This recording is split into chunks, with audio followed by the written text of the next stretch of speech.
Good morning, everyone. Thank you for joining us at our morning webinar series.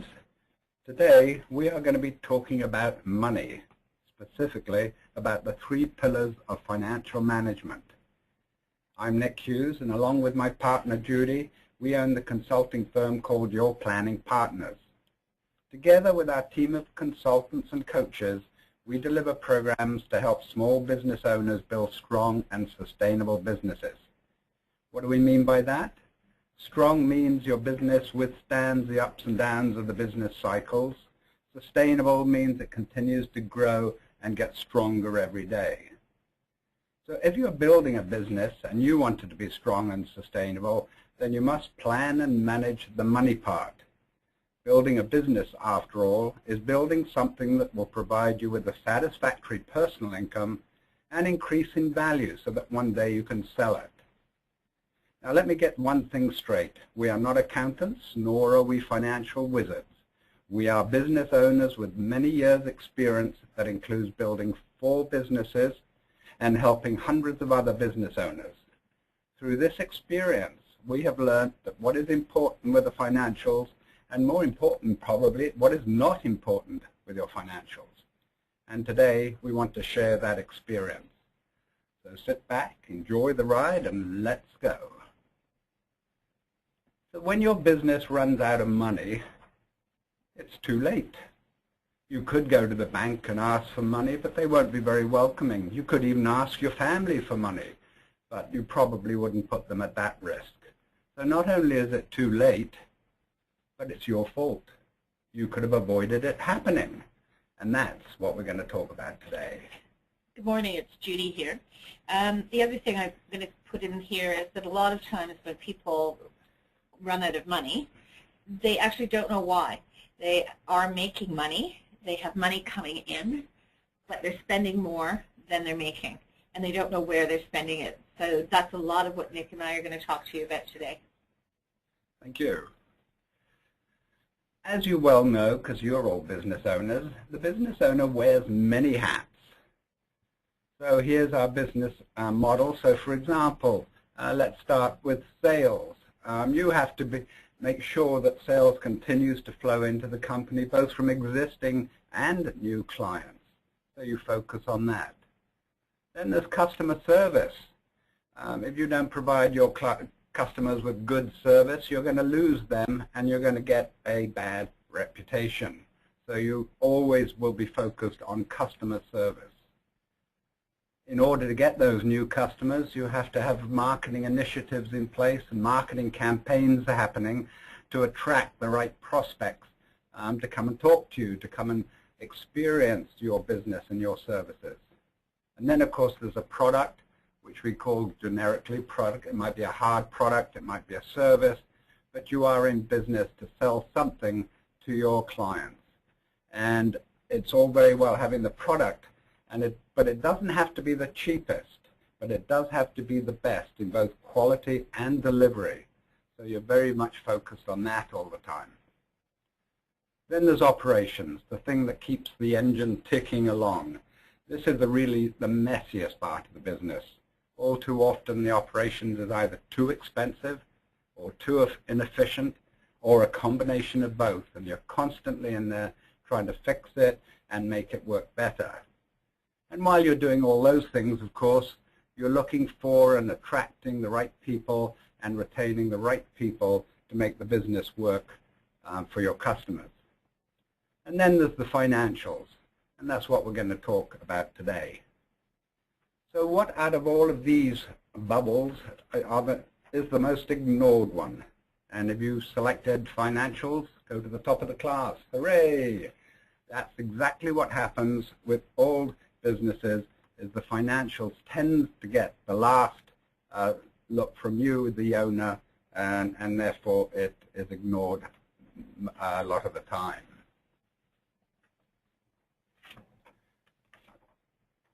So today we're going to talk about the 3 pillars of financial management. The whole financial thing, one of the reasons it's ignored, or at least put into second place, is it seems so huge, it seems so massive, there's so much of it.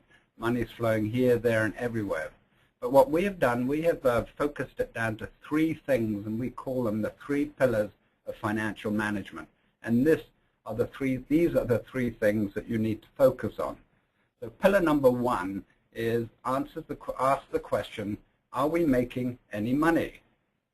Pillar number 2 asks the question, what are we worth? And pillar 3 asks the question, where is the money? So let's go to the top. Are we making any money? To find out, we use a thing called the profit and loss statement. The second one, what are we worth? We use the thing called the balance sheet. And finally, where is the money? We use something called the cash flow. So these are the 3 things that you need to focus on in terms of planning and managing your financials.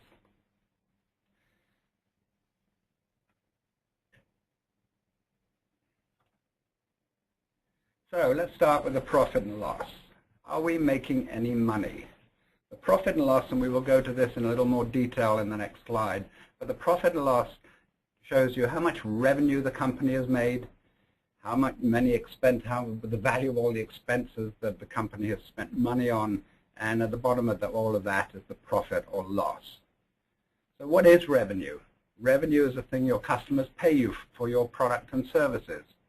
Expenses are the things that you spend money on to keep the operation going, and at the end of it is the profit and loss. So let's take a look at a example profit and loss statement.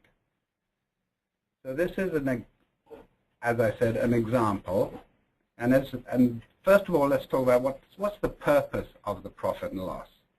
It's to provide you with information on your revenue and expenses so you can keep track of progress. And most important, you can take corrective action when required.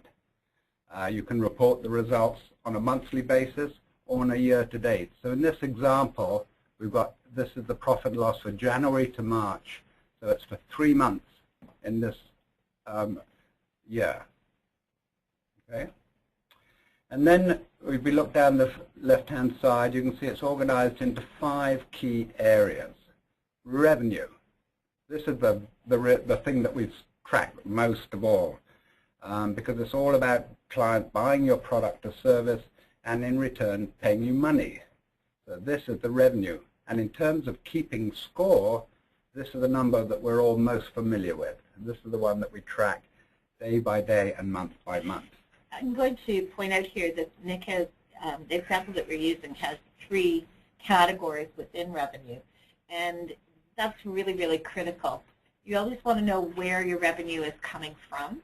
And the reason for this is as we walk through this, you want to know which of the categories of your revenue are your profitable ones and what you need to do to make them more profitable in going forward.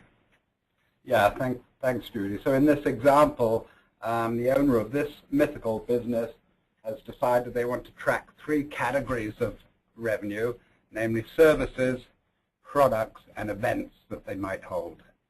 And that's the reason you categorize them. And the second part of this, which is just below it, which very many of us leave out of our profit and loss, is the cost of revenue. It costs money to make money. You pay people to deliver your service, you buy raw materials to make your product, and you buy merchandise to fill the shelves in your store. So in order to deliver your service, you have to pay people to do it, and that's the cost of revenue. So therefore, in category 5010, we got services cost. I have a question here from Jen, and the question she's asked is, how often should we be looking at the profit and loss statement, and should it be weekly, monthly? Good question, thank you, Jen. It's definitely not less than monthly. If you go down to weekly, you're watching too many ups and downs, and it sways back and forth too much. So monthly at the very least. Ideally, we suggest you track it year to date, as we have in this example, January to March, because that irons out any ups and downs that you get, and it shows you the trend that's happening. So in this example, we got 3 months of revenue, So if we wanted to make a rough estimate of what it's going to be at year end, we can say let's multiply this number here, 282,000, by 4, and that will probably be close to our revenue for year end. So monthly at the least, and year to date as you go through the year. Okay, back to cost of revenue. Oh, I'm sorry, I thought Judy was going to say something. So the purpose of the cost of revenue is to say, okay, our revenue here is 282,000. The cost of delivering that revenue is 155,000. And so our gross profit, that's revenue less cost of revenue, in this example is 127,000. So why do we care? The reason we care is that each industry has their normal metrics for what you should be achieving in your gross profit. What percentage of revenue you should be able to achieve in terms of gross profit. So let's say your industry norm is 50%. If you're below 50%, you're below your industry norm. If you're above, and so on. So we track this very carefully. And each industry has their own norm, but we always start with everyone, with all our clients, and say, let's assume it's 50%, and then work from there. So what do you do if it's not? How do we use this? What if it's below the norm that we want to achieve? Yes. Yeah. So what if this number was actually 250,000? What we would start doing first of all is look at the cost of revenue up here and say, okay, how can we decrease the cost of delivering this revenue? Wouldn't you want to increase the prices of your services? You can certainly increase the prices of your services, we'll do it. And in fact, that's one area we work very closely with our clients because it's always the scariest thing for business owners to do, to actually increase prices. But yes, we increase the price of the service, we decrease the cost of delivering that service so that we can bring the gross profit back in line. Does that answer the question? Yes, thank you. Okay. I'm going to leap in here, however. We've had a question as to whether we will be providing the slides afterwards, and yes, we will. We'll be sending them out to everybody on Friday. And now we come to the other expenses. And again, as you can see, we've categorized them into salaries, rent, car, marketing, and so forth. And the reason they've been categorized is because this business owner wants to manage each of those categories. She wants to watch her salary expenses, she wants to watch business development expenses down here, and so on and so forth. So that's the reason for the breakdown in category. And if you've done a budget, you will be comparing this to the budget. The other thing you can do is you start to set a norm. So for example, we know that our marketing and promotional costs are 10% of our gross revenue. And we really monitor that. And we make sure that we include in there things like networking and business meals and so on. So you want these operating expense categories to be relevant to you and to the initiatives that you have in place to support your revenue and to generate your revenue. Yeah, thank you. So in this example, we might decide that marketing and business development costs should be no more or no less than 10% of this number up here. Okay. So the total would be 28,000, and in this business case, it's 23,000. That's close. Right. So another question that we have is, how does one know what the industry norm is? And that's a really good question. There are lots of different ways to do that. One is that depending on the industry you're in, very often the industry will have reports and studies, information available to you.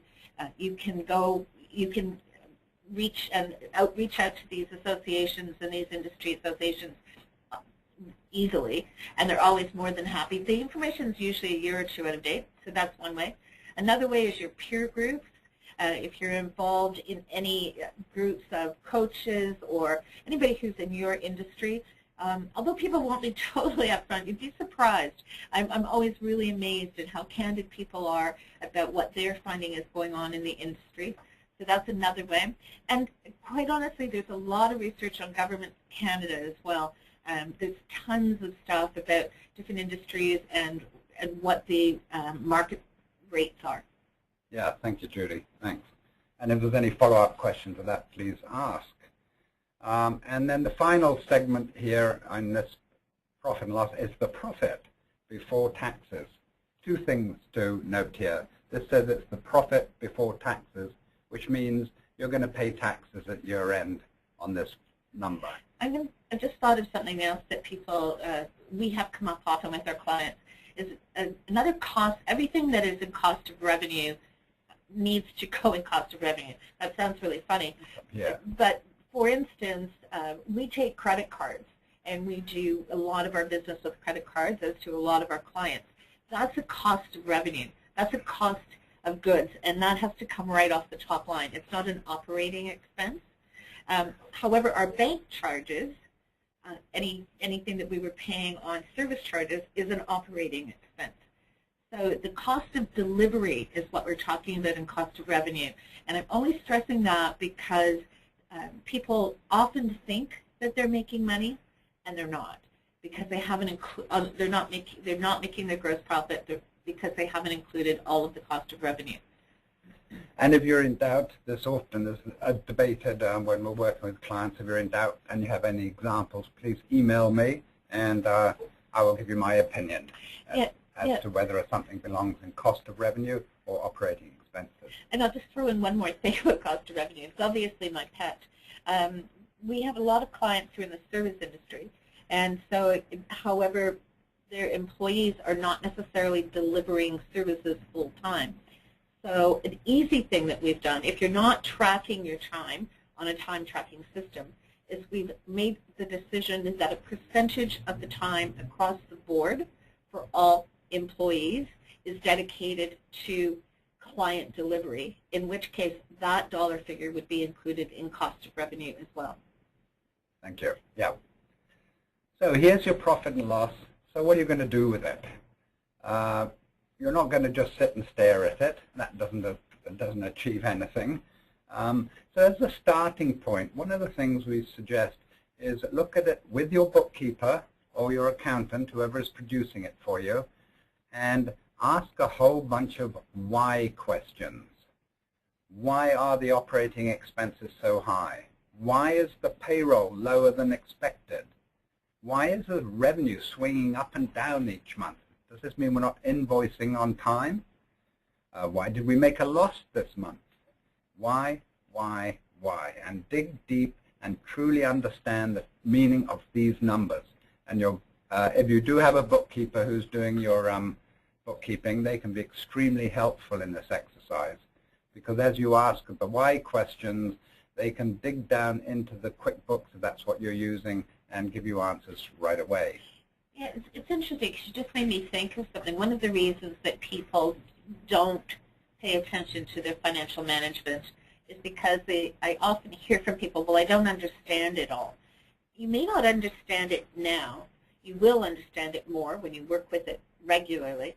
But you do understand your business, and you do understand what you're spending your money on.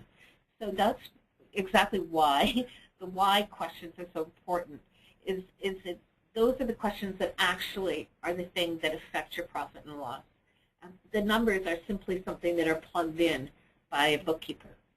Thank you. Yeah, and the numbers are here to tell you information. Now, one thing we will keep coming back to and back to and back to. If you find that something is off track, let's say you're finding that you're not making a profit, but in fact making a loss, then take corrective action now. Don't sit there and say, don't worry, it'll correct itself next month, because it won't. You must take action now. So how else can you use it? Let's look at the revenue, for example. So if your revenue isn't tracking to plan, if it's below what you thought it would be by this time, in this case the end of March, what are you going to do? Well, you can launch a sales campaign to immediately bring in either new clients or have your existing clients buy more. You can look for additional revenue opportunities with your existing clients. If you're, for example, an IT support company, you might look at your client base and find the ones that don't use your backup service and offer them the backup service. So if it is tracking below plan, do take action now. And a quick sales campaign can certainly bring in very quick results.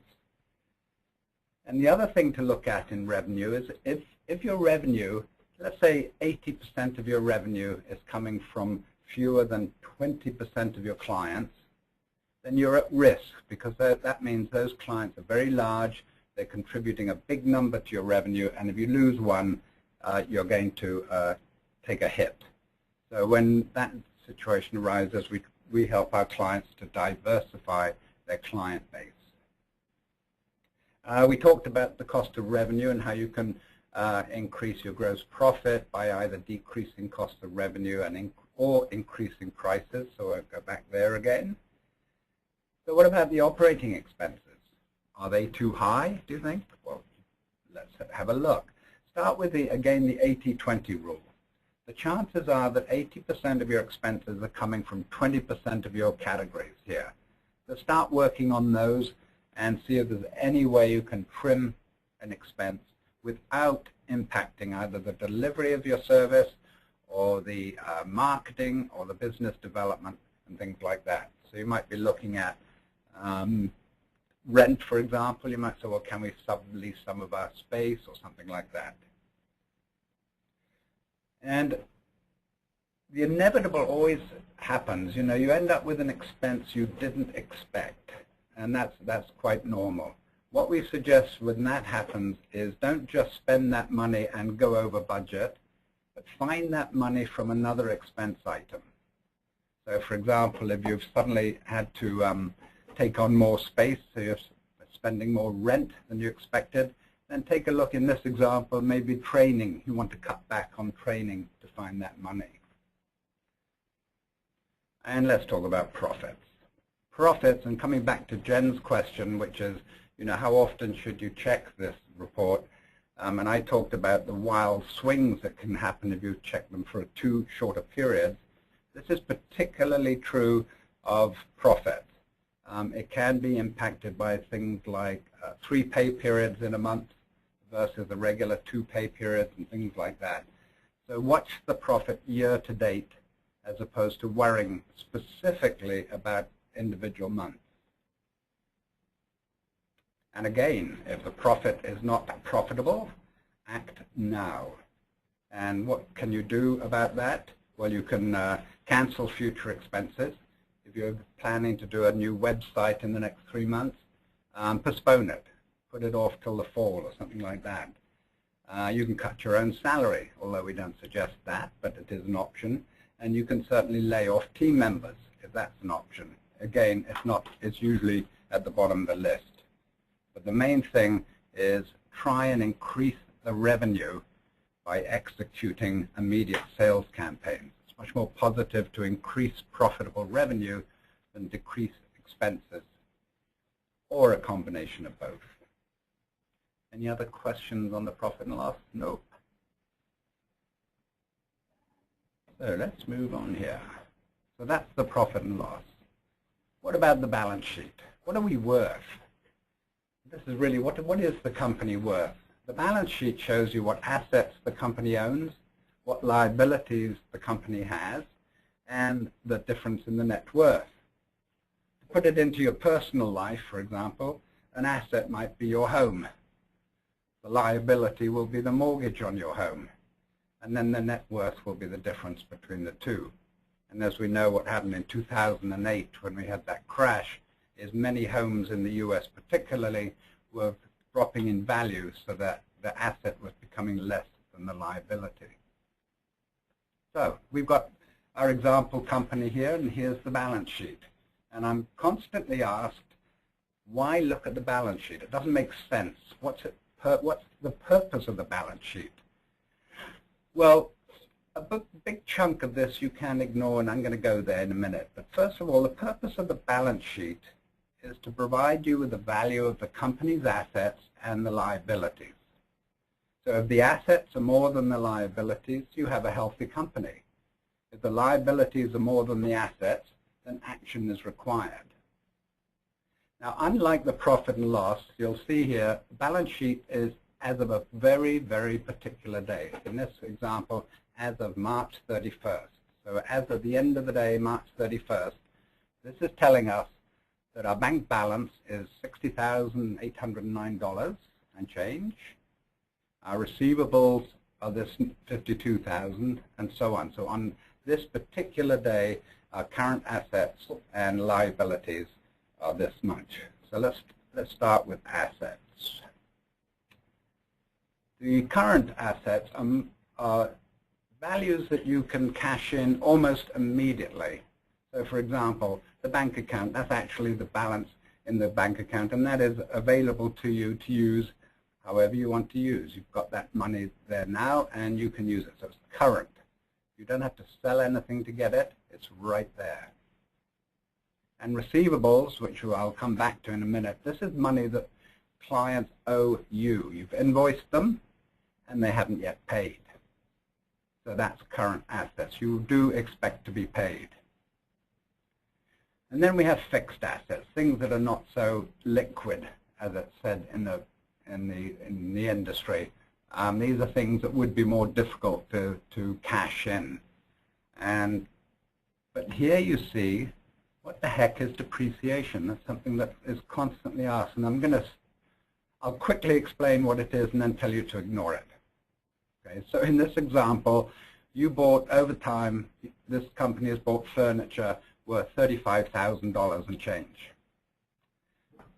Each year, that furniture, through wear and tear, decreases in value, and there's a formula the government gives us that we apply to the furniture to say it's now depreciated by $23,000. So if you were to sell that furniture, you'll probably get around $10,000 for it. That's all I'm going to say about fixed assets and their depreciation. It's a tax thing that your accountant does at the end of each year, and quite frankly, this is a bit of information that you can totally ignore as far as I'm concerned. So I would look at current assets when using the balance sheet, and current liabilities. So how do we use this information? Let's come back up to the bank account. This is your real bank balance. If you phoned the bank at the end of the day on March 31st, the number would probably be a little different than this, because there are checks in the mail that haven't yet arrived at the bank. But this is your real bank balance. And I'm going to come back to receivables. We'll move on down here for a second. And then payables, this is the liabilities your company has, are the monies that you owe your suppliers. So you've been invoiced.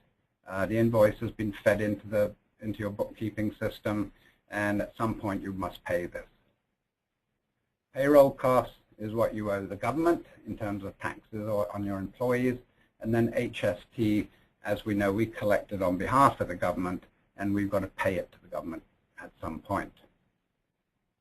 And finally, in this example, this company has just taken out a loan from the bank, and that becomes a long-term liability because they'll pay it off over, I don't know, 3 years or whatever. And what does this tell you? Let's look at the owner equity. If you take the assets, you subtract to the liabilities. This is the theoretical, and pretty close actually. If you close the doors of the business today, and you were the owner of this business, you'd walk away with about $70,000. This doesn't mean this is what someone will pay for your business. This is simply if you closed everything down and did no more business, you would have about $70,000 in cash. Is this something that a potential buyer is interested in? Is the balance sheet? Not usually. They're usually looking at the profit in the profit and loss, and deciding how they could grow that and what return they could make on that. In most businesses nowadays, because most businesses, small businesses, are service businesses. But if this was a manufacturing company and there was big plants that were owned by the company, then the balance sheet has an effect then. What's the total liabilities and equity? It's the same as total assets. This is why it's called a balance sheet. Thank you. It's because assets equal the liabilities and owner equity, and it's totally meaningless. So ignore it. So the only things you care about are your receivables up here, and your payables down here. So, and also, like in the profit and loss, when you're looking at this, ask all those why questions. Why are the receivables so high? Why are the payables so low, etc.? Why wouldn't I just use an accounts receivable listing and an accounts payable listing? You could do, actually, in this example, but some you want to know what the bank account is. Payables.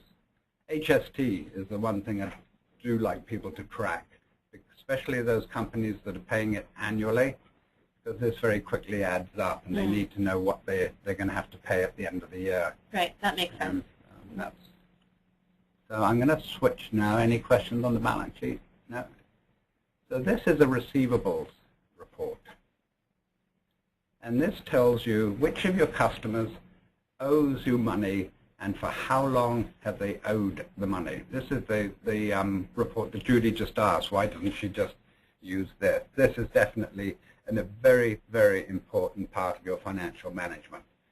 So while you might look at the balance sheet for 20 minutes, this one you will work with very closely, the one that I've got on the screen right now. So what does it tell you?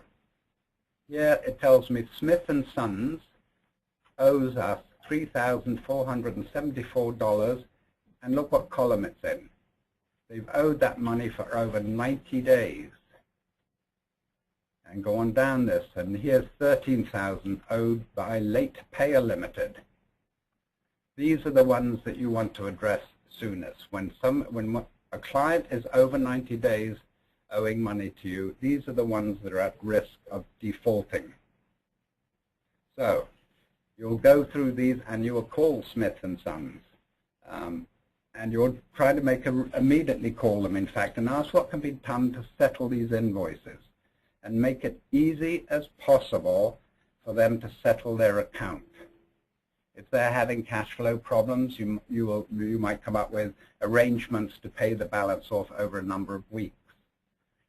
Or let them pay the full amount on a credit card. Don't worry about the transaction fee you're going to pay for that credit card transaction. That is minuscule compared to never getting the money. So if they can put it on a credit card, have them do that. If they can make arrangements to pay the balance off over a number of weeks, that's good too, and make sure that they keep up with those arrangements. If you're unable to come to a satisfactory arrangement, you may have to resort to denying them any further service until the outstanding balance has been paid. What you're trying to do here is lessen the risk of them never being able to pay you. Actually, that just we have a couple of clients who are in the IT industry, a number of clients, and it's very difficult to pull your services when people owe you money. And so one of the things that they do, or we have found that works, is that we say, okay, let's come to an arrangement for the over 90 days, but more importantly, or as importantly, let's make sure that we keep the rest of the accounts going forward current. So you're still carrying the bad debt of the 90-day and coming to an arrangement there, but you're not letting it build up and get higher and higher. And the reason for doing that is that they don't really want to pull their IT services if they can, because it's an essential service for the organization. They don't want to make the company go bankrupt as a result of pulling their services. Yeah, thank you. That's a very common situation. So once you've dealt with over 90 days, let's look at the other columns here. Here's a couple of customers who've just slipped over 30 days. These are the ones that get that friendly reminder.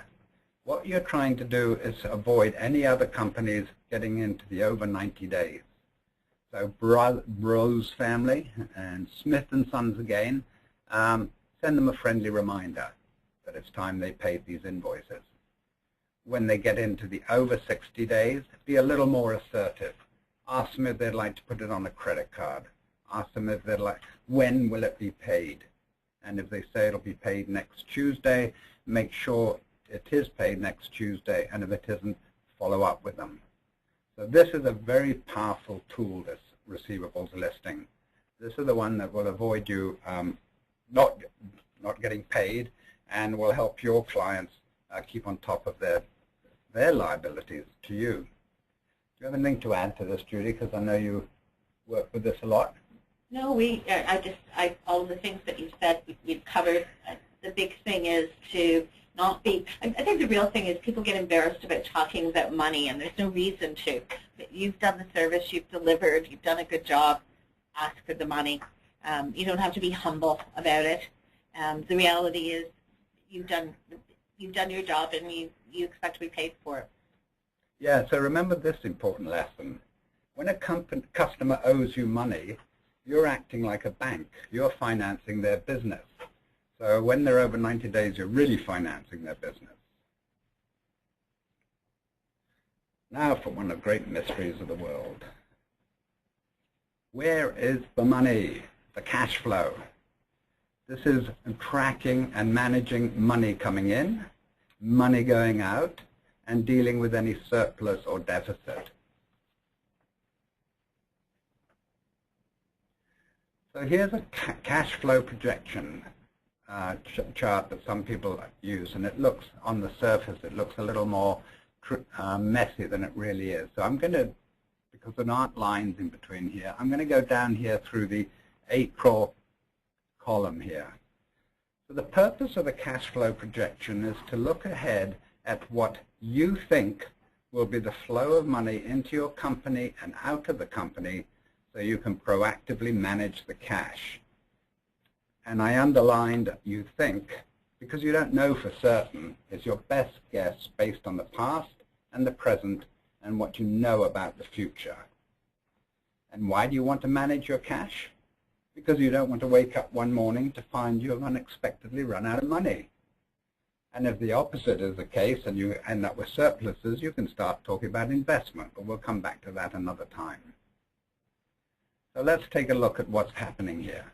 So in April, your bookkeeper for this company said at the start of the month, the bank balance was $60,809.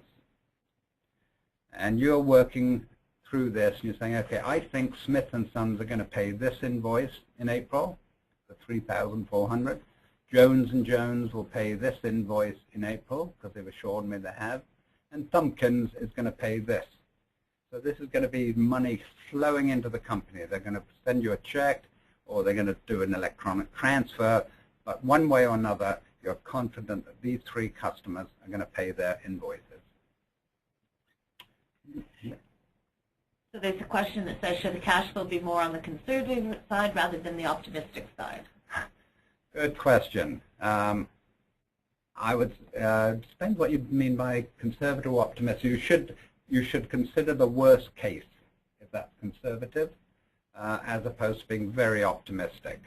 It's interesting because I always do, I keep a pretty tight cash flow. I keep it that way because it's the tool I've always used. However, I always have what I call the more pessimistic and the more optimistic. So I actually have two, so that I can forecast into the future. I can say, okay, so if I get all the sales that I set out here and all these people who are my prospects, it's going to look like this in 6 months' time. And that means that we can actually invest in whatever. On the other hand, if we don't close any of those, it's going to look like this. So I do that for planning purposes so that I have both the pessimistic and the optimistic side. That's an excellent way to do it, and certainly if you have the time and are able to make the time to do it, that is the best way. But at the very least, do not be optimistic. So in this example here, Smith & Sons, Jones & Jones, Thumbkins, this business owner knows by experience that when these three companies say they're going to pay them this month, there's a high probability they will actually pay this month. So that's the money flowing into the company. What about the money flowing out? Well, first of all, there's regular monthly expenses. Rent, salaries, things that are not, you just have to pay every single month. It's usually a lump sum. And in this company's case, they have $24,000 every month that they know they've got to pay out. Then there's this gulp moment. So the HST is due by the end of April, so they've got to pay that. And that's always the big gulp because there's always a big number. And this business owners decided they need to get new air conditioning, so they're going to buy new air conditioning.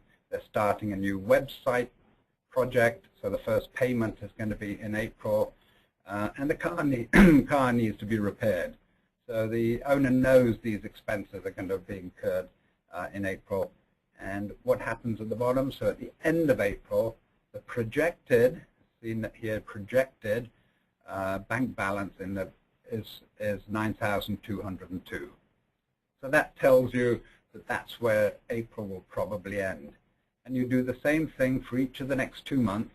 And as you project out into 3 months, it becomes less and less accurate, but it's still a very important thing to do.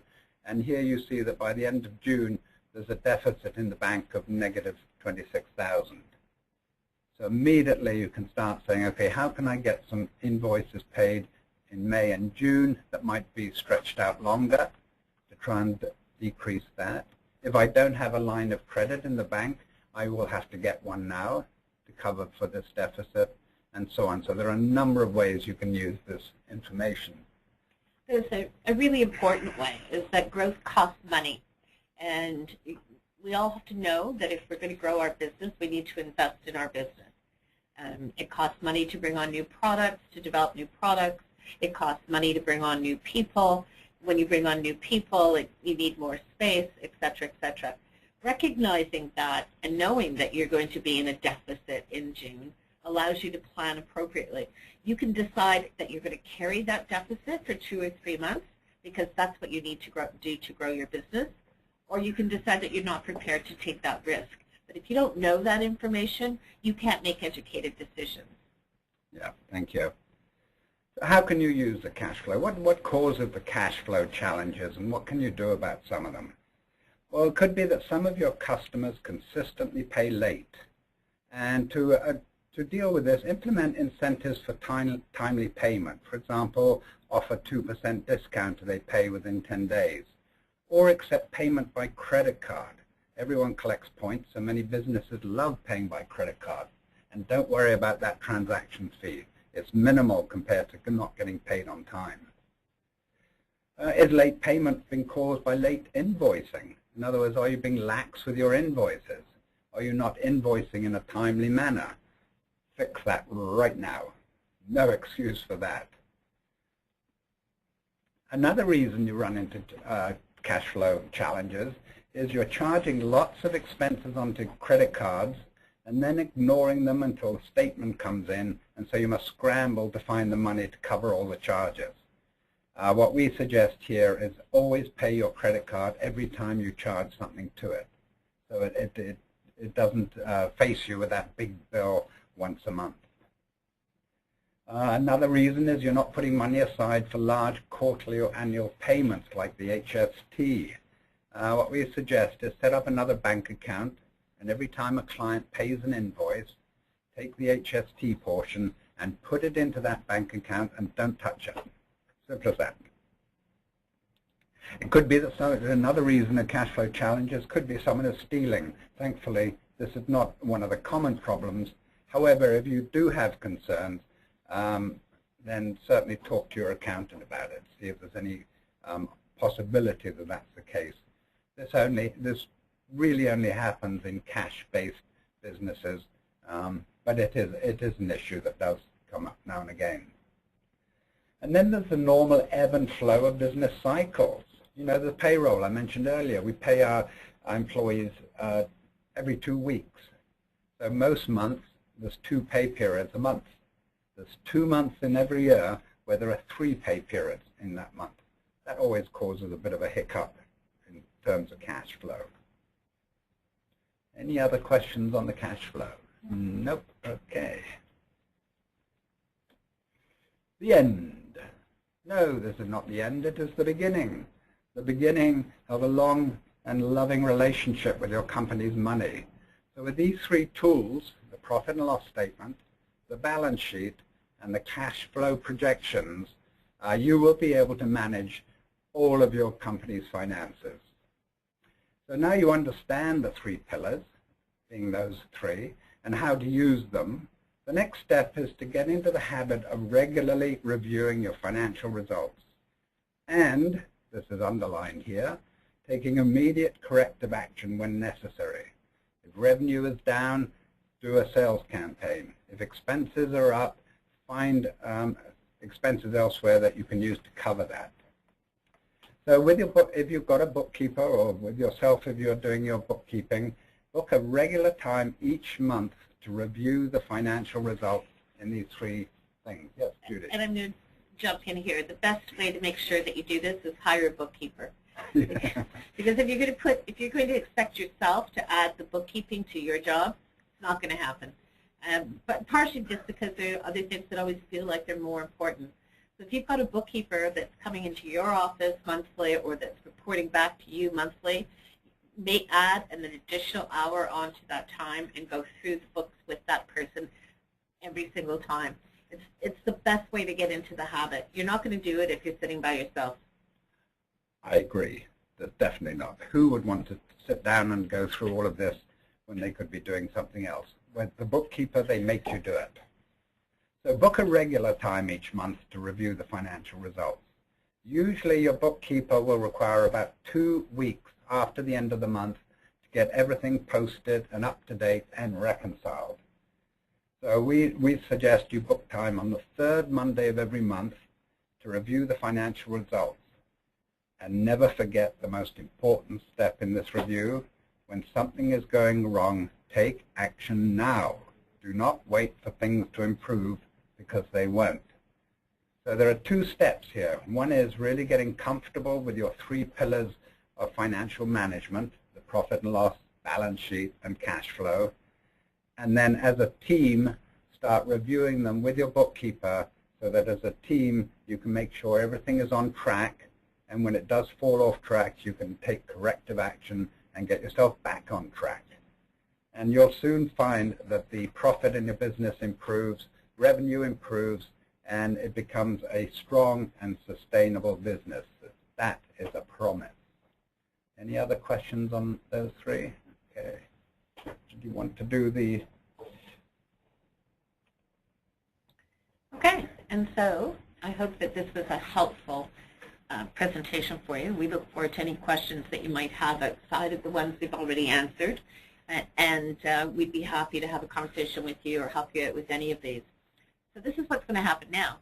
On Friday, you will receive a free copy of the 3 Pillars of Financial Management Handbook. That handbook is on our website and has a value of $7.95, and we're happy to share that with you. It will give you more exercises and more information about how to work through your financial management. You'll receive a recording of this webinar, and you'll receive a copy of the webinar slides. So once you receive those, if you have any questions, please, once again, be sure to be in touch with us. If you are interested in knowing more about the work we do, we have a complimentary half-day vision session. Please give me a call. I'd love to tell you more about it. And our next webinar is on March the 18th. And it's about using the power of information to build a strong and sustainable business. Sounds like everybody goes, power of information. Yes, absolutely. Information has to be accurate. Information has to be timely. So that's a lot of what we're going to talk about on March 18th, and we hope you can join us then. And one final request from you is you will receive an email requesting some feedback on this webinar. We find this very useful for us to apply to future webinars, so we would appreciate if you fill in a very, very brief survey and return it to us. Start looking at your 3 pillars of financial management. And if you have any questions on this webinar or on the handbook that you'll get on Friday, don't hesitate to be in touch. Thank you for attending, and have a great day.